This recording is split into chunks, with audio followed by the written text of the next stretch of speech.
নবী করিম সাল্লাল্লাহু আলাইহি ওয়াসাল্লাম ছিলেন পর উপকারী ব্যক্তি।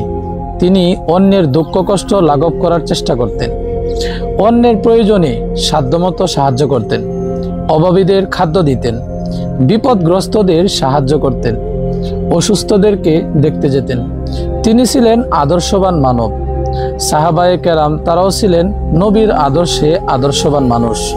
তারাও অন্যের বিপদে সাহায্যের হাত বাড়িয়ে দিতেন, অন্যের দুঃখ কষ্ট লাঘব করার চেষ্টা করতেন।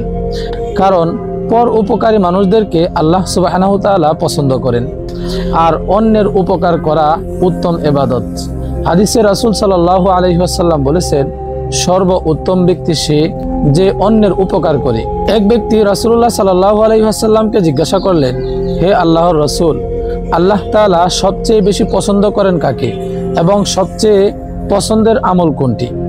রাসূলুল্লাহ সাল্লাল্লাহু আলাইহি ওয়াসাল্লাম বললেন, পর উপকারী ব্যক্তিকে আল্লাহ সুবহানাহু ওয়া তাআলা পছন্দ করেন।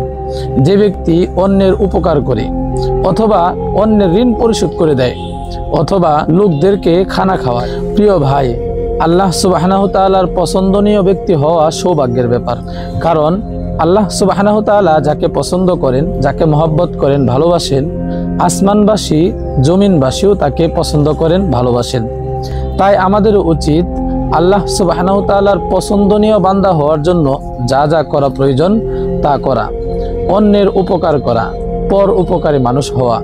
আল্লাহ তাআলা আমাদেরকে বোঝা আমল করার তৌফিক দান করুন। আমিন।